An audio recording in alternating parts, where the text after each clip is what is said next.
Hey challengers, I wanted to put together this quick video for you on MyFitnessPal just to show you a quick few tips and how to use this. So when you have that downloaded off of the App Store, or if through your Android store, obviously it'll show up on your phone. You can see MyFitnessPal here. You can click on that. It's going to take you just to this main home screen. Right? It's going to show you some information at the top for calories. We don't necessarily care too much about the total calories for this particular challenge, but you can see diary there on the bottom. So if I click on diary, this is what you're going to use on a daily basis. You can see this was today, so it has a lot of, this is Autumn's particular recording history for the day today. You can see everything's in here, but what you want to see mostly is what is going to be, for a blank, as a blank sheet. So this is for tomorrow. And it will let you put in information for the following day, which is helpful sometimes if you're planning your meals and you want to see what the impact will be for your total macros. But this is your empty day. So for any particular day, let's say breakfast, you can come in here and you can add a food.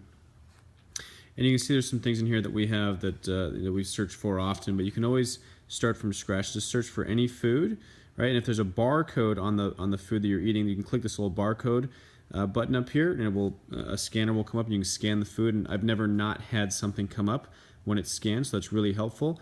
But if you don't have anything available to scan, if it's just something like broccoli, for instance, you could come in and search for the food. And I could actually start typing. So I'm trying to look through the phone here. All right, so I can see broccoli raw. I could click on that, and I could see that the serving size is generally 1 cup. So if we have 2 cups, we would change that to 2 servings. If we only had, say, a half a cup of broccoli, we could change this to 0 on the one side and then go to a half of a serving on the other, hit check marks. Now if we recorded this, so I'm going to hit my check mark, you see 1 cup broccoli, half. It shows you what your macros are: 0.2 grams of fat, 3 grams of carbs, 1.3 protein. If I were to click this on the broccoli, now it's in my breakfast for a half cup chopped broccoli. And I could go in here and add something else. Let's just say I wanted to add, let's say an egg. Right, so I have right here egg whites. We'll do that. Egg whites, 3 tablespoons, and let's just say I had 6 tablespoons. So I'm going to change this to 2 servings, get rid of the fraction. So 2 servings, and now you see it's 10 grams of protein, 0 carbs, 0 fat, because it's just egg whites. I'm going to add that into my breakfast. Okay. Now at any given point throughout the day, you can scroll down to the very bottom of your diary. And as a side note, don't enter exercise into this. It will change your macros, so don't do that, please. But you can go anytime during the day. You can come down and click on this nutrition box, and it might, for you, auto default on calories. But you have calories, nutrients, and what you want to use here for the most part is macros.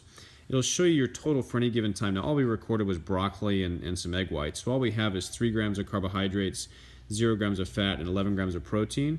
But if you were to go to a more substantial day, let's say today, and I were to scroll down to that bottom button here, nutrition, and you can look at that macro total. So 239 carbs, 73 fat, 159 protein, right? Autumn's numbers are fairly close to that. It's near the end of the day. You can see how that totals it out for you, and that's really useful. So going back again, if I wanted to add in, say, lunch, if you go to a restaurant, and let's just go with a really easy, horrible example here. Let's just put in Taco Bell, right? If you put that in there and you were to search, let's say Taco Bell, I'll just type in Supreme, right? I have no idea what's going to come up with this. Search that.